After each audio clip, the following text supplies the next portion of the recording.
नमस्कार, capital TV का खास शो राहुल का अग्निपथ देख रहे हैं आप। मैं हूं आपके साथ पूजा। राहुल गांधी अपने अग्निपथ पर 2 दिन के लिए मणिपुर दौरे पर पहुंचे हैं, पर अफसोस मणिपुर में राहुल गांधी नहीं लगा पाए अपनी मोहब्बत की दुकान, बल्कि राहुल गांधी ने मणिपुर जाकर एक बार फिर से वहां के हालात को बिगाड़ दिया। राहुल गांधी का मकसद तो था कि वो 2 दिन मणिपुर में रहकर अपनी राजनीति चमकाए, राहत कैंपों में हिंसा पीड़ितों से मुलाकात कर दुख दर्द बांटे, पर जैसे ही राहुल गांधी मणिपुर पहुंचे उनके काफिले को रोक दिया गया। सुरक्षा कारणों की वजह से राहुल गांधी पर बड़ा एक्शन लिया गया। उसके बाद राहुल गांधी ने हेलीकॉप्टर की सवारी कर चूरा चांदपुर पहुंचे, पर राहुल गांधी के इस दौरे का जमकर विरोध भी हुआ। गो बैक राहुल गांधी के नारे भी लगाए गए, पर जिस तरह से राहुल गांधी ने मणिपुर जाकर एक बार फिर से मणिपुर को जिस तरह से अशांत किया है, तो क्या उन पर एक्शन होगा? क्या मणिपुर की पुलिस या मोदी सरकार राहुल गांधी पर लेने जा रही है बड़ा एक्शन? आज इसी पे चर्चा करेंगे। बातचीत के लिए मेरे साथ स्टूडियो में मौजूद है कैपिटल टीवी के एग्जीक्यूटिव एडिटर राजीव जी। राजीव जी, बहुत बहुत स्वागत है आपका। धन्यवाद। एक तरफ बीजेपी मणिपुर को शांत करने की कोशिश कर रही है, दूसरी तरफ कांग्रेस पार्टी या राहुल गांधी वहां के माहौल को खराब कर रहे हैं। आज जिस तरह से राहुल गांधी पहुंचे, वहां की हालात को बिगाड़ने में उनकी जिम्मेदारी कहीं ना कहीं सामने आ रही है, तो क्या उन पे एक्शन होगा? क्या देखिए, एक्शन तो होना ही चाहिए और एक्शन होगा भी, क्योंकि हिंसा भड़काने के लिए ही राहुल गांधी वहां गए थे। अगर मणिपुर में जो चल रहा है उसकी पूरे गंभीरता से एनालिसिस करेंगे और समझेंगे तो पता चलेगा कि जो दिखाया जा रहा है मीडिया के अंदर वो वास्तविकता नहीं है।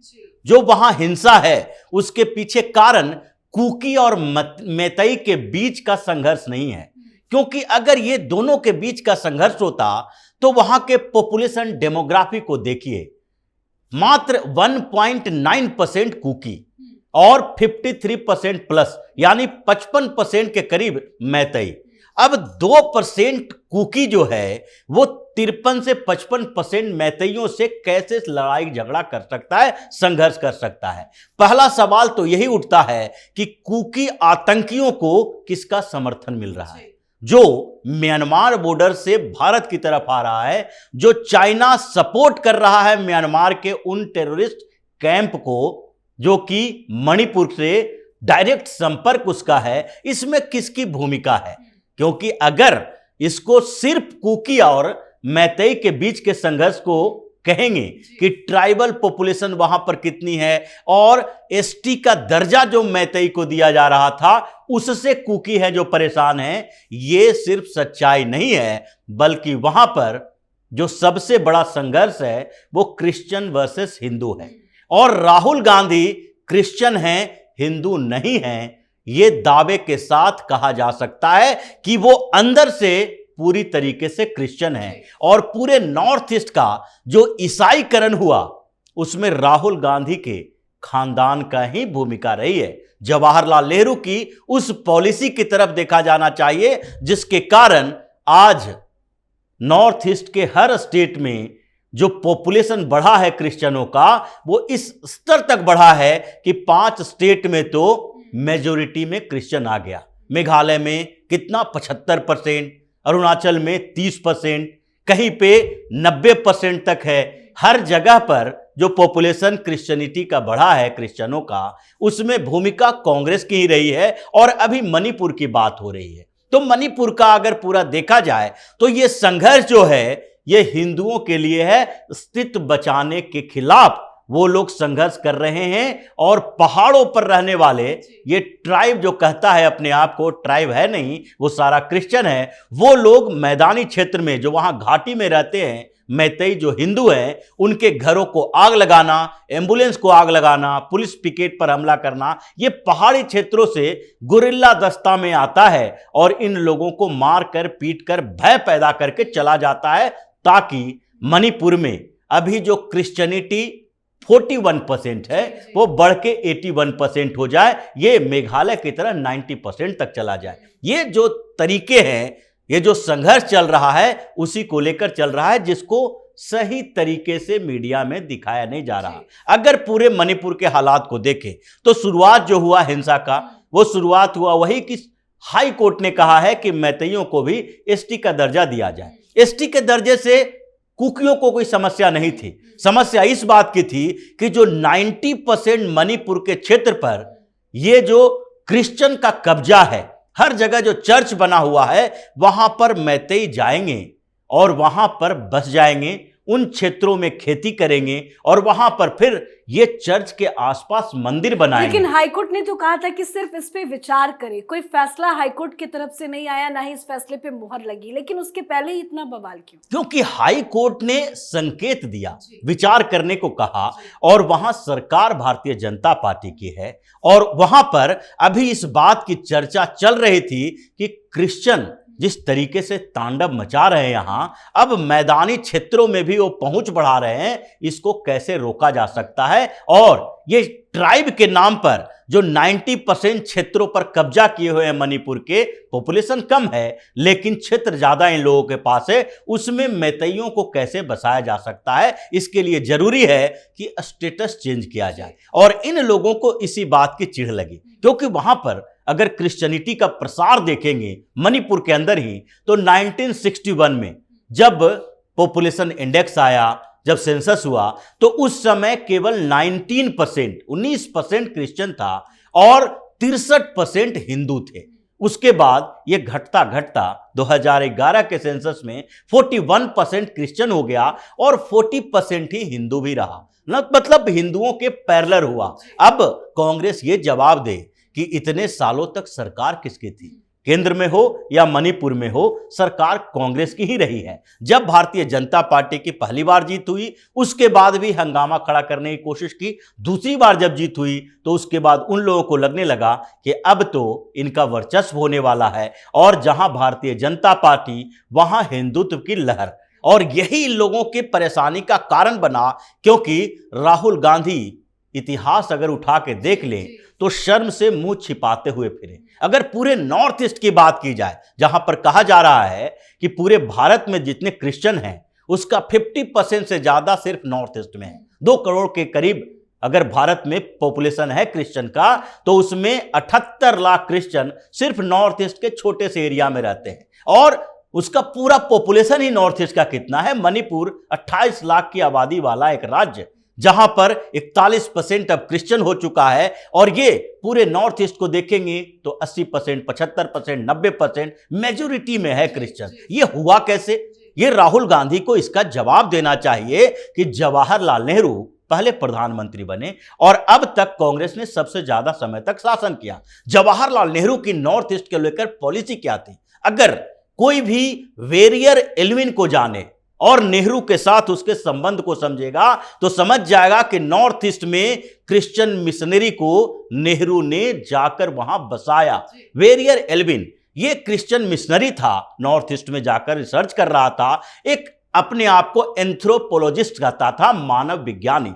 और नेहरू ये बार बार जिक्र करते हैं कि नॉर्थ ईस्ट और ट्राइब्स के बारे में मेरी जितनी भी जानकारी है वो वेरियर एल्विन के किताब से है। नेफा का एडवाइजर घोषित कर दिया गया भारत सरकार का, और उसने नेहरू को सलाह दी, और वो सलाह ये थी कि जो एल्विन थ्योरी कहा जाता है, उस सलाह में उसने कहा था कि यहां पर जो नॉर्थ ईस्ट के लोग हैं वो ट्राइबल हैं, तो इनको ट्राइबल तरीके से सेल्फ डेवलपमेंट का मौका दिया जाए, इनमें आधुनिकता न परोसी जाए, भारत की सरकार इन लोगों के अपने कामों में इंटरफेयर न करे, वहां डेवलपमेंट का मॉडल भी रहे जो जंगली क्षेत्रों में जंगली तरीके से हो, और उसके बाद उन जगहों का विकास धीरे धीरे किया जाए, उनका पहनावा ओढ़ावा, उनके रहन सहन, उनके खाने पीने का तरीका, उन्हें मेन लैंड में यानी कि रिजर्वेशन जो आज होती है, आज अगर आप देखेंगे तो दिल्ली में, दिल्ली यूनिवर्सिटी में, नॉर्थ कैंपस में,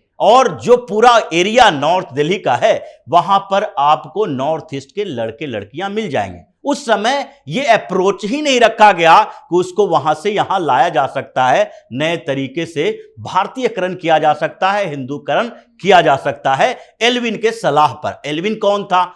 ये जो क्रिश्चियन मिशनरी जो नेहरू को सलाह दे रहा था कि उसको उसी दशा में छोड़ो, और खुद इतना घटिया घिनौना आदमी कि उसने यहां आने के बाद 40 साल की उम्र में नॉर्थ ईस्ट में, नेफा में, अरुणाचल प्रदेश की एक लड़की जो 13 साल की थी, कोसी नाम की वो लड़की थी, उससे शादी किया, 6-7 साल तक उसके साथ रहा, उसको डिवोर्स दे दिया। उसके बाद उसने एक और शादी की, लीला नाम की एक लड़की से। वो भी सब ट्राइबल लड़कियां थी और उसका इस्तेमाल वो ट्राइब्स को बहलाने फुसलाने के लिए करता था और क्रिश्चियन मिशनरियों को वहां पर अलग अलग स्कूल खोलने के लिए, चर्च खोलने के लिए वो पूरी तरीके से बसाता रहा। नेहरू की यही घटिया पॉलिसी आज नॉर्थ ईस्ट में भारत के लिए परेशानी का सबब बना हुआ है। पूरा का पूरा नॉर्थ ईस्ट ईसाईकरण हो गया है नॉर्थ ईस्ट का। और जहां तक मणिपुर का सवाल है, वहां भी इसी बात के लिए संघर्ष है। और अगर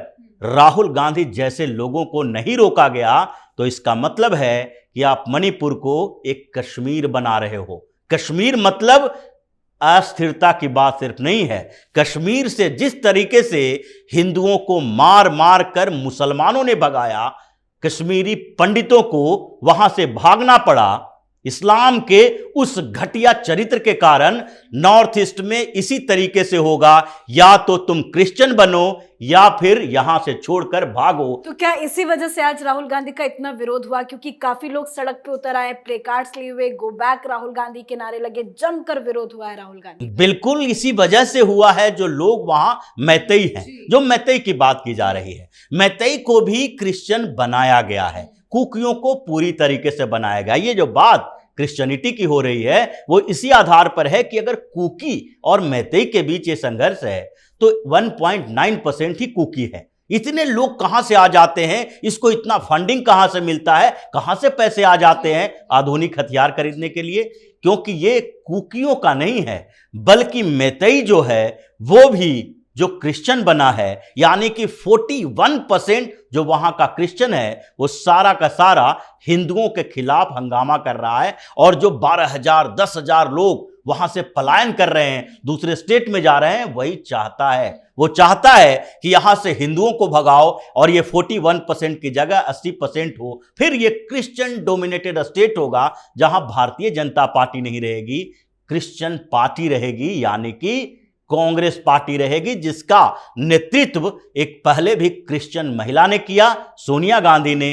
अब एक कुछ समय के लिए खड़गे के हाथ में झुंझुना थमा दिया गया है, पीछे से राहुल गांधी, प्रियंका वाड्रा, ये सारे के सारे क्रिश्चियन मानसिकता के हैं। तो ये जो इस्लामीकरण किया निजी स्वार्थ के लिए, यानी कि तुष्टीकरण की राजनीति के लिए, ईसाईकरण जो कर रहा है वो इस राजनीति के लिए कर रहा है कि इसके अंदर में ईसाइयत है, घर के अंदर ये गॉड ही बोलेगा, ईश्वर की बात नहीं करता है। राहुल गांधी के इन सारे भाषणों को देखें तो हर जगह दिखाई पड़ेगा कि जिसको साष्टांग प्रणाम में, ईश्वर के समर्पण में जिसको परेशानी होती है, जो तंज कसता है, वो व्यक्ति जो बाहर से दिखाने के लिए जनेऊ पहनता है, टी शर्ट के नीचे क्रॉस रखे रहता है, जिसके घर में अभी भी एक चर्च है, वो व्यक्ति कैसे मणिपुर जाकर हिंदुओं को संतावना देगा?